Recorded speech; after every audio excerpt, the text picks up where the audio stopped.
Welcome. So we were discussing about asexual.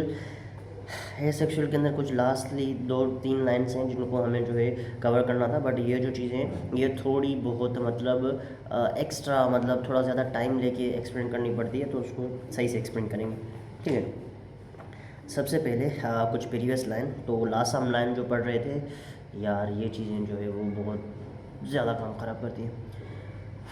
वैसे normally कोई भी टीनेज का है तो I want to tell you that कभी भी इन चीज़ों का ना ऐसे मतलब जैसे कि अभी यहाँ पर एक थोड़ा बहुत ऐसे चल रहा है, अगर मैंने इसको ऐसे करके निकालने की कोशिश की तो ये और ज़्यादा बड़ा हो जाएगा like this.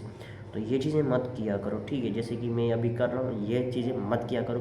Don't touch your face until you wash them, ठीक है। अब आगे बढ़ते हैं। हाँ, फेस ज़्यादा ख़राब होता जाएगा एंड अब इसको सॉल्यूशन के लिए सर्दी चल रही है अभी तो।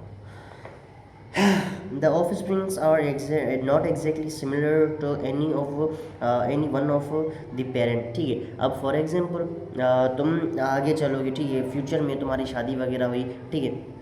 अब जो तुम्हारे बेबीज़ होंगे या फिर तुम्हारे जो भी ऑफ स्प्रिंग बोलें साइंस की लैंग्वेज में, तुम्हारी जो भी फैमिली बोलें इजी वर्ड में, तुम्हारा बेटा या बेटी जो बोलें, तो अगर तुम्हारा बेटा हुआ है, ठीक है, अब तुम्हारा बेटा या फिर तुम अगर एक दूसरे की शक्ल ऐसे मैच करोगे, तुम एग्जैक्टली एक दूसरे के जैसे नहीं होगे, एग्जैक्टली सिमिलर नहीं होगे, ठीक है।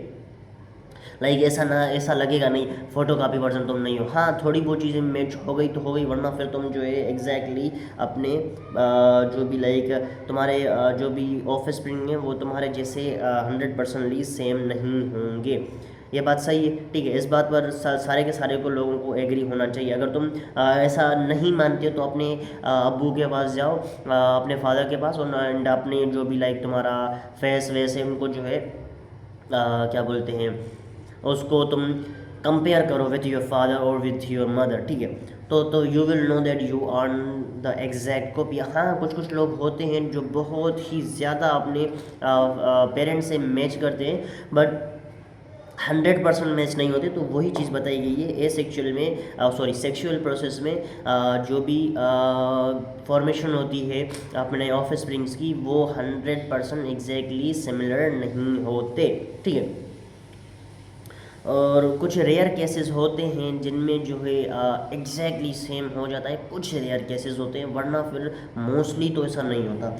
उसके बाद organisms are genetically organisms are genetically dissimilar to each other as well as to their parents। तो जेनेटिकली भी यहाँ पर जो है डिससिमिलर बता रहा है, क्योंकि दो पेरेंट्स हैं। अब दो पेरेंट्स की जो भी लाइक उनकी करेक्टरिस्टिक्स है, ठीक है, वो दोनों करेक्टरिस्टिक्स मिलकर एक न्यू करेक्टरिस्टिक बनाते हैं जो उनका ऑफ स्प्रिंग होता है, ठीक है। तो इस वजह से हमारे अंदर हमारी मदर प्लस हमारा जो फादर होता है, उन दोनों के मिक्स करने के बाद जो चीज़ बनती, ठीक है, उन दोनों के जीन्स को जब मिक्स किया जाए देन जो चीज़ क्रिएट होगी वो तुम हो गए, ठीक है। वो तो जो तुम्हारा मतलब वो तुम्हारा स्ट्रक्चर बनेगा, ठीक है। आई समझ में।